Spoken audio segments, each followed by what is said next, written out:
Let's talk about how to become a hero in your own life. Hey guys, it's John sitting here in my living room enjoying a fantastic mug of John's Joe coffee. His channel runs on coffee, and you can find out where to get yours in the link below. I wanted to talk today about something that is a recurring theme in a lot of my private sessions. And that theme is people want to serve, people want to be helpful. Now, I wanted to talk about being a hero in your own life because what is the definition of hero?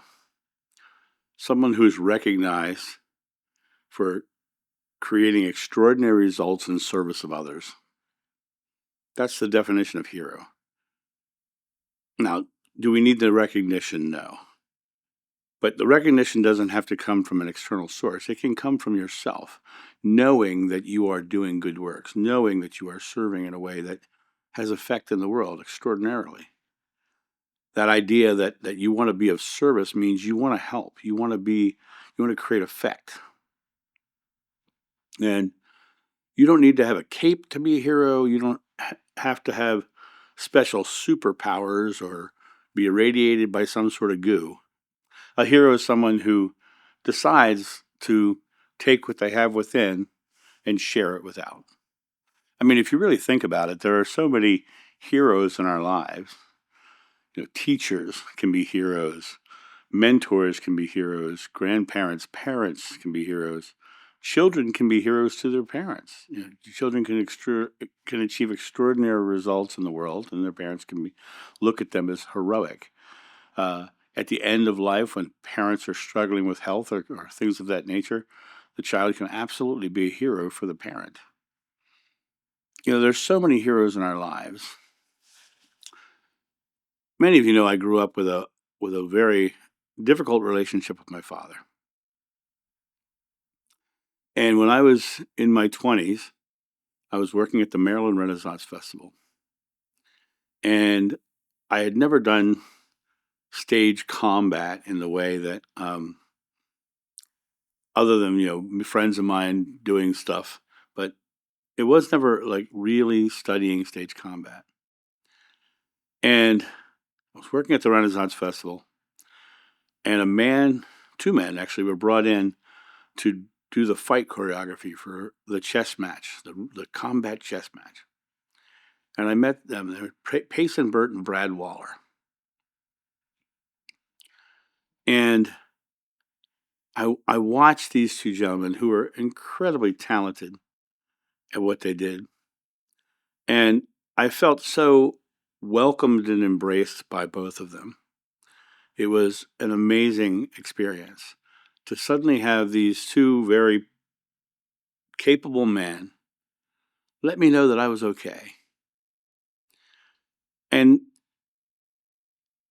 as we went through the year, I saw how they dealt with people. They were very kind to people. They were serving. They didn't care what you knew about anything. They would go out of their way to show you and help you.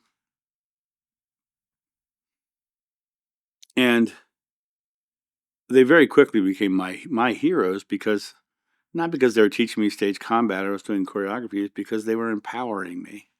They gave me the power to know that I was good at what I did. At the end of the season, they both offered me opportunities to go learn stage combat from them and really grow into something more. And though because of my circumstances, I couldn't fully avail myself of everything they were offering, I still came away with two good friends. I came away with incredible knowledge. And over my lifetime, they became models for me of how we should be. No matter what we know, no matter what we think we know, how you treat people will be the wake you leave behind you in life, how you serve people, how you help them empower themselves. So people often ask about service and wanting to be of service, and they keep thinking soup kitchens and all that, which is great. If you want to serve in a soup kitchen, that is wonderful. But understand service towards humanity by empowering them and letting them know that they are amazing people and that they have the abilities and they have capabilities and they have the potential to do whatever they want. that is the most heroic thing you can do, because you're creating new heroes, people who will follow behind you, serving others in the same way you serve them by your example. To be a hero is to literally step into life without the fears and anxieties of what people might think. It's stepping into life knowing that I'm here to not only live a good life myself, but to empower others to live a good life as well. When you look at your life, are you heroic? Sure you are. There are moments that you've helped somebody. There's a moment where you saw somebody who was having a bad day and you bought them a cup of coffee. Coffee, remember coffee?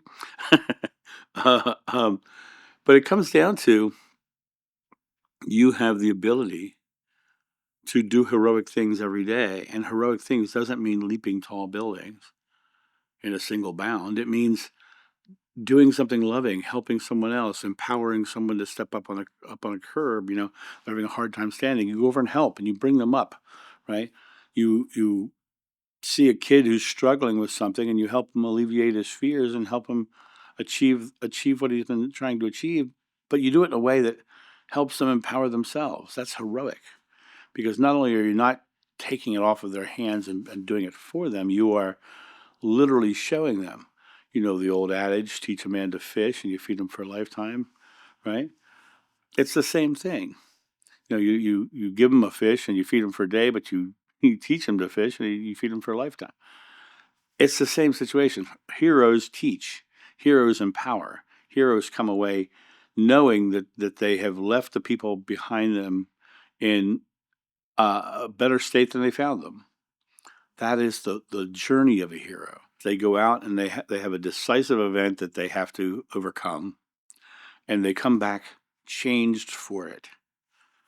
You go out and you help somebody in a decisive moment, and you have changed them. You have helped them, and you have shown them, and that decisive moment didn't define them.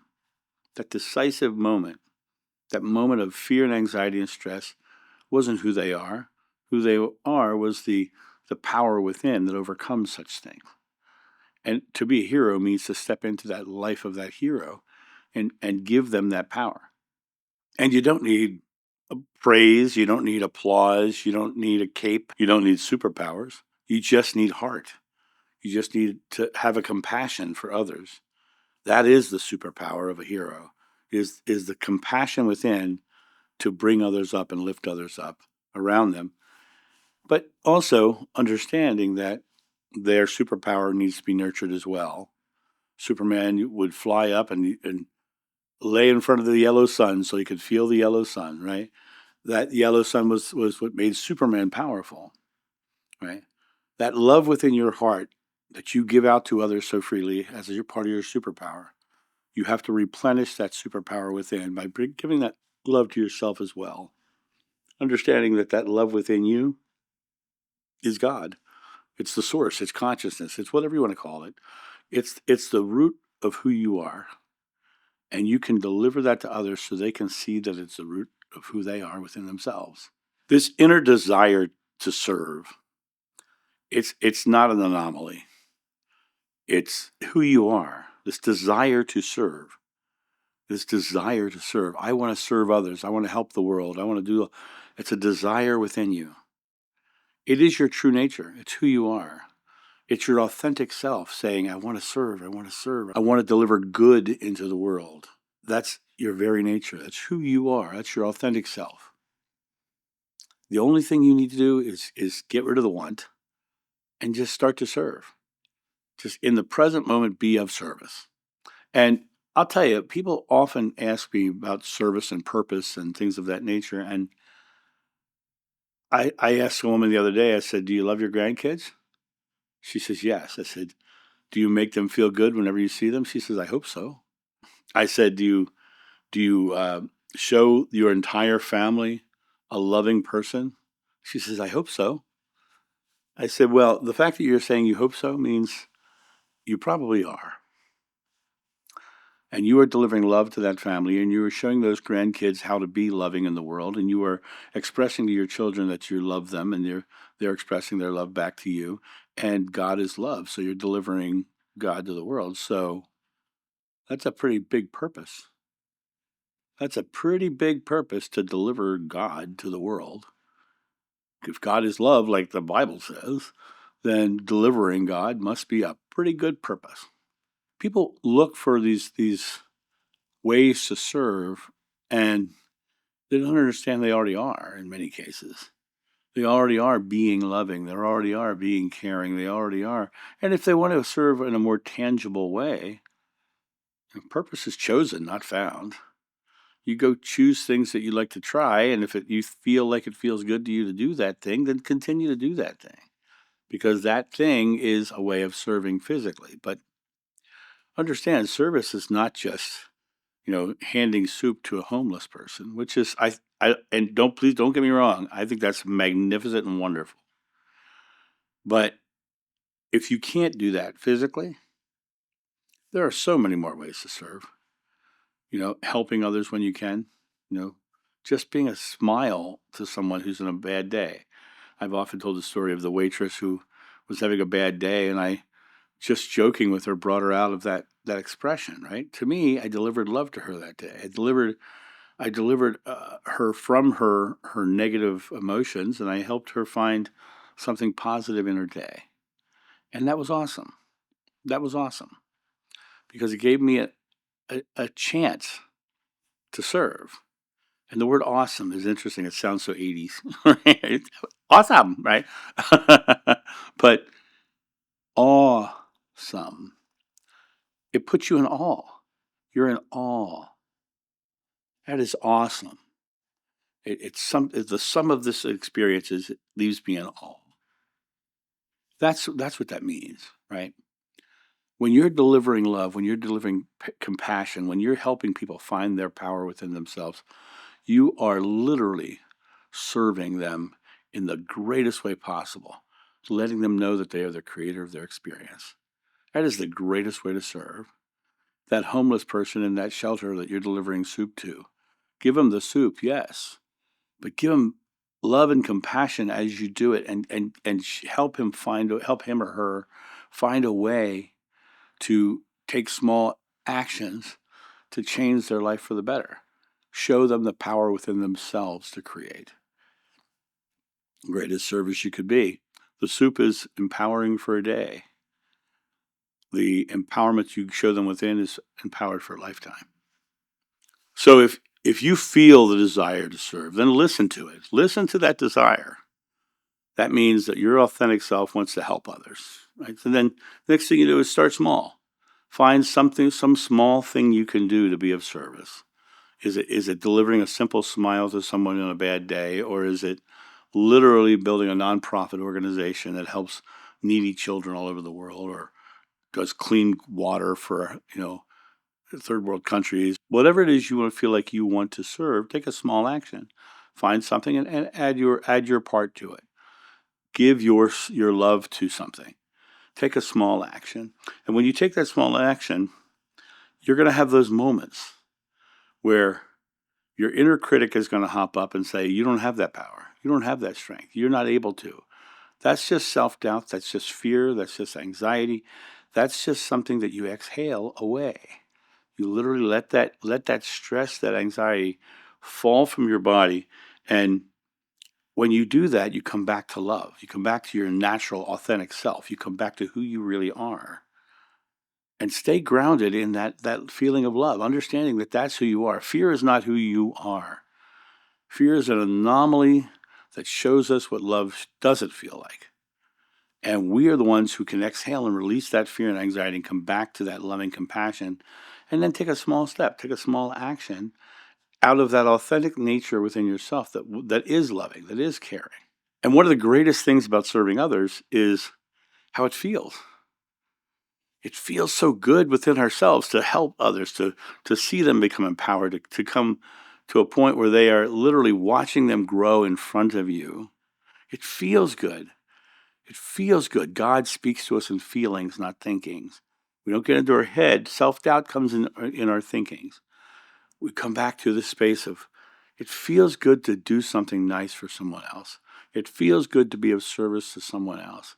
It feels good to live into this expression of something that is making the world a better place. It just feels good. And that's giving yourself something. When you do something that makes you feel good, it's giving yourself love and compassion. It's treating you equally with the people you're serving. Be your friend. Be who you are. But understand when you've done something good, it feels so good you want to keep doing more. It inspires you to keep doing more. And that changes the world around you. Don't serve like you're trying to fulfill a quota. Just serve. Let go of needing to create the biggest thing possible. Let go of that. Simply serve. There's no need to worry about how big it is or how much you're doing. Just simply serve. The small service gives ripple effects, and those ripple effects go out in the world, and they affect more than you possibly know. You do not know all the people you've helped. You do not know all the people you've helped. Just by being kind for 1 second, just by going to that soup kitchen and serving that soup, just by giving that one person the dignity of knowing that they are a good person, just by going into the world and expressing yourself, that gives you the feeling of it. It doesn't have to be a grandiose event or a grandiose business or a grandiose nonprofit or a grandiose mission. You can tie yourself to a mission, sure, that's fine, but service is not a quota. Service is simply service. It's simply actions, and you stay in action in every moment. Then you're going to be creating an amazing experience for people around you, and that those amazing experiences for the people around you will change the world. They don't call it the hero's journey for no reason. It's a journey. It's not a mountain to climb. It's a journey. You go through life serving others. You create extraordinary events in service of others. You live your life in a way that is publicly loving and compassionate. You help those in need. It's an ongoing journey. It's not a mountain you climb or a destination you reach. It's an ongoing journey. It's you on your journey serving. Just remember you have to serve yourself during that time as well, or you'll not be able to serve. It's a matter of continuing in through life, feeling good because you've done something good in life. That's what the journey of a hero is. It's not this grand mountain to climb. It's this wonderful path that you're creating. And that wonderful path you're creating is being created right under your feet. It's going to be what it's going to be in front of you by your choice of what you're doing in the now. Where you place your foot is where you're creating the path. Your journey is yours. Make your path as smooth as it can be just by remembering to anchor it in love. The basis of everything that we do should be anchored in love itself. The world needs more heroes. The world needs more people to step on their own path and start serving from a place of compassion and love. And the world needing it, sure. But it doesn't get them until each one of us decides to be it. The world changes one person at a time, and you're that person. You step into your power. You step into that desire of love and compassion that's within you. You step into that, and you are creating an amazing life. You are creating an amazing experience for everyone around you. It's completely up to you. Are you living the life of a hero or a zero? Are you an action hero or a reaction zero? An action hero, the word action means to create momentum, to start a motion or to do something. Hero, someone who achieves extraordinary results in the service of others. Are you an action hero or are you a reaction zero? Reaction, a emotional response to stimulus being thrown at us. Zero, nothing. You can be an action hero where you are taking action, delivering with love and compassion, and becoming heroic because you are delivering extraordinary results for others. Or you can live in stimulus and fear and reaction to things that are being brought to you and get nothing done. The choice is really yours. It's up to you. What do you want to create in your world? And in creating that in your world, it comes up to you to take a simple action. Take a simple action and go out and create. So what's the next step? And the next step is simply to take an action. Go out and actually do something. Smile. Choose to smile at that person as opposed to lower your brow. Choose to help that person instead of walking by thinking, I'm not going to go near them. Choose to be compassionate and loving in a moment where the world is not seeing a lot of compassion or love. Choose to be in that space where you get to understand that all it takes is one small action. And once you take that small action, you're going to get to develop trust in yourself to be able to serve effectively.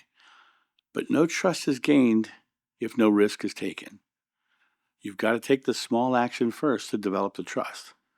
So trust is developed by results over time.